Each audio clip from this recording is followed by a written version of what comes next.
It is always strange to catch a friend or lover talking about you because rarely have I caught anyone speaking behind my back kindly. It makes sense though. Love is promulgated. You can see when someone genuinely likes another, and you probably do not even have to ask. True love will speak its truth. For many years, I was the only one in love with my partners, my friends, and my jobs. Yet I was not truly in love because they never made me happy, nor presumed that though my demeanor was joyous, I needed to have reciprocity. In essence, I was in love with images, which meant I wasn't really in love at all. When I caught my old bestie Momo talking about me, I felt almost ridiculously stupid. For Momo, there was not one person she did not speak ill about. Yet at the time, I genuinely believed if all you do is laugh with someone, where do they get the gossip? I'd completely forgotten they could invent it. Personally, I never understood the dynamic of Momo, but to Aramis it was clear. She was biracial and thus light skinned. To him, she had light skinned tendencies like oversensitivity and stirring the pot. While Momo did have these qualities, I did not understand how they stemmed from being biracial.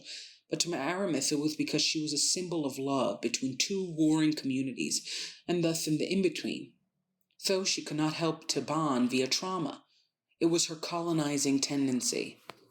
It was so curious to me how easily he had turned her into a grander symbol of the interworkings and intersections of race and society, because it triggered my own penchant to be really deep about something that is so simple. She just really liked gossip. Growing up, my father hated his mother, excusing why he ruined the lives of so many women and worked to leave them poor, both spiritually and materially, because of that hatred. For him, growing up poor with a dislikable woman explained why he relished destroying the women he liked, even loved until they grew dislikable to themselves. Yet the ease at which my father diagnosed his evil and even rooted it to a justification made me uncomfortable because to him, justification meant absolution. But it did not erase to me the smirk he had when destroying someone. It was a smirk so similar to Momo's, the sheer glee of painting someone and their behaviors as so much lesser than what they were or than yourself. She, like my father, had no loyalty to anyone when it came to talking ish about everyone, even the ones that helped her. I know when I had no home, Carol made sure I had a place, but she's bipolar, Momo declared. I met Carol. She seemed nice, I replied, thinking there was such a thing as a neutral response with a gossip, completely forgetting again that they invent stories to tell. She yelled at me that I don't put the toilet paper correctly, Momo replied. Is there a wrong way to put it? I questioned.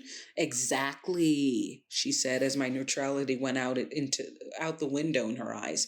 This only triggered her to talk more about everyone and Carol, including our mutual friend Jenny. At the time, according to Momo, Jenny was in a loveless marriage and confined to the poor contracts and concepts of her cultish parents. These were not unfactual statements, but the joy and almost Oprah-level speeches that they would ignite in her felt biblical. She had a spiritual connection to the power gossip gave her, and while Aramis painted it like some light-skinned reverse Uno, the judged becoming judged, or the one that never felt enough of one thing, proving that she was more than enough for anything. I really believe she just enjoyed gossip.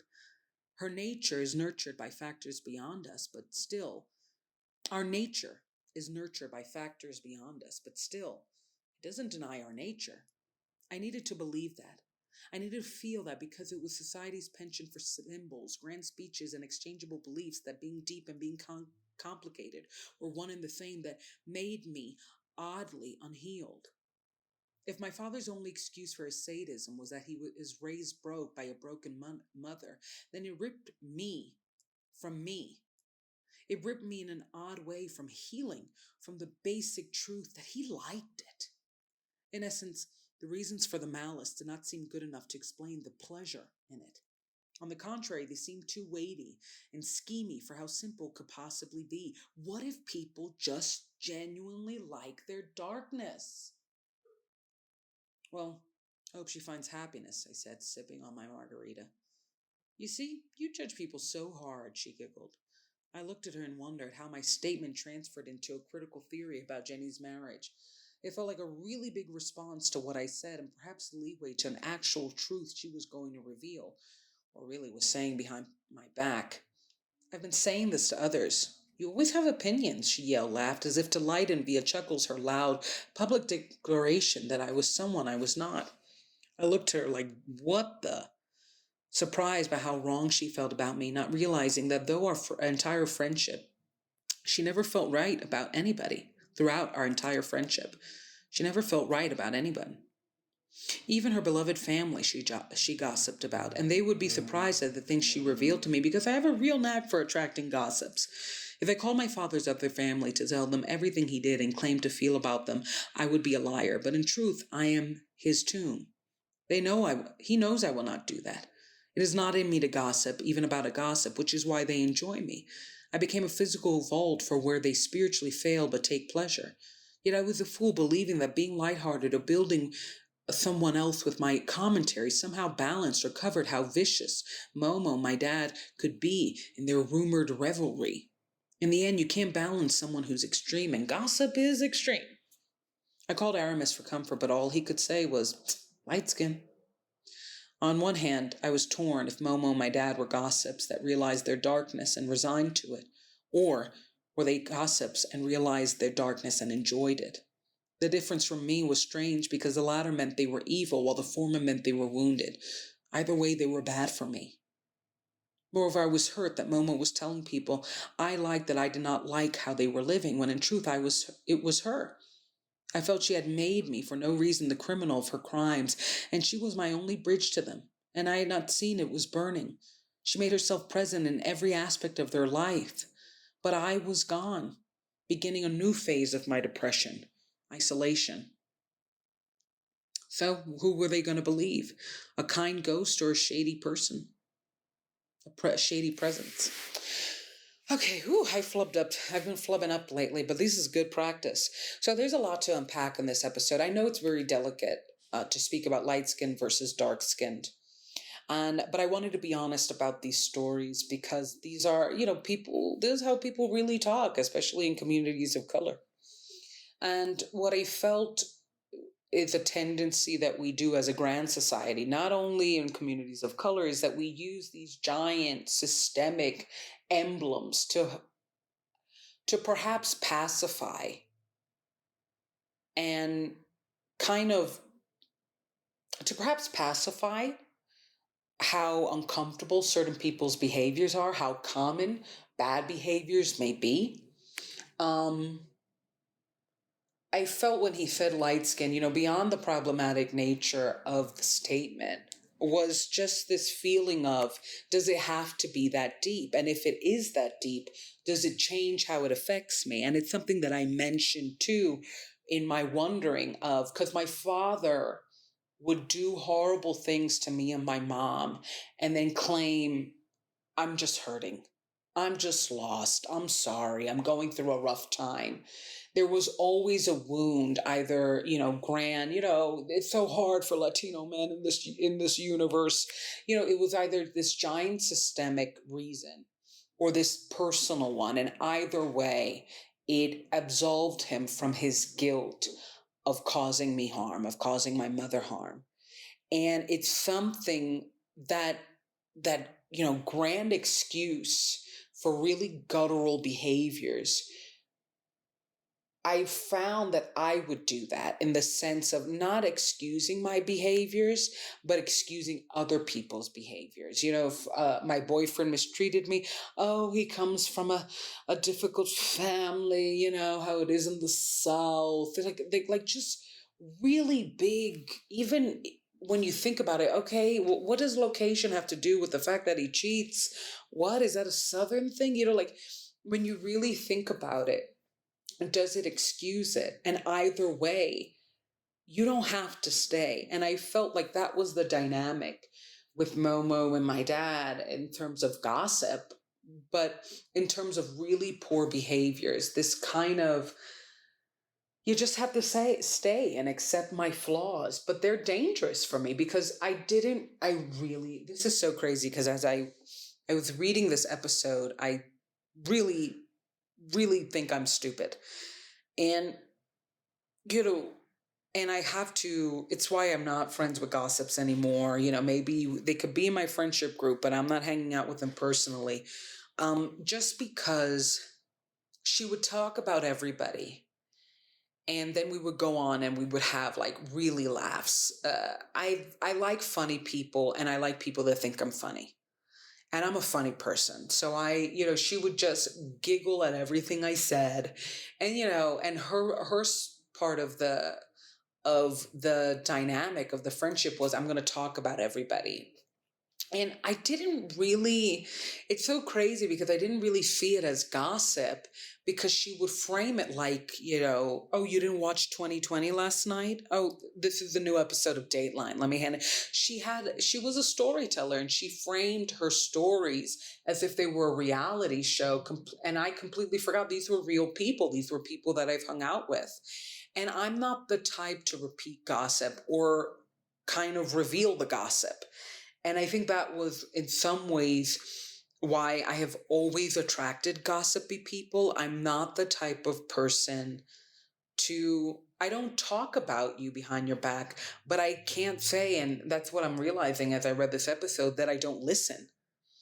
And I genuinely thought, because we were having so many laughs and we were always hanging out, that there was no story she could make of me. Because, she'd spend 20 minutes like talking about Carol, and then we would watch a movie and we would laugh at the movie and we would dissect the movie. And it's something that I noticed with my father's dynamic, especially with entertainment. He would say the most horrible things about his other family, about me, and then we'd talk about music. And I love music. And it was like, have you heard this artist? Have you heard of that artist? Um, and he kind of trained me to only remember the lighthearted and not see that the gossip portion, that was serious, or the abusive portion, like when he verbally berated me, assaulted me, um, that abusive portion was forgettable. But the problem is, it came back up because I would find out the things my father was saying about me and my mother behind my back. And in this case, Momo kind of told me, I'm talking behind your back, and I'm telling people you're way more judgmental than what they think. And because at the time I was picking up a really bad habit, which is kind of, when I'm depressed, I isolate. And it's something my mother did growing up. She was overwhelmed by illness, by my dad, by work issues, money. She was very overwhelmed throughout my upbringing. And that made, again, only entertainment the only access point I had with people that I loved. And it's like, watch a movie, watch a TV show, laugh, and then disappear. And I Yeah, wow. The more I talk, I'm like, whoa, what are the details here? I didn't even realize I isolate like my mother. I just realized that right now. Okay, future episode, alert, alert. But yeah, I hang out with people and then I go away, and it's something that I spoke about in conscious travel, but I didn't even realize until I'm speaking. I've always traveled because I love travel. And then my friend commented, is it that you love travel, or that you just don't feel you can stay? And it's something that now I realize perhaps I used to do, and to my own detriment with my friendship groups, because I was always a floater. I've always had like 5 different friendship groups at once, and that's like a low.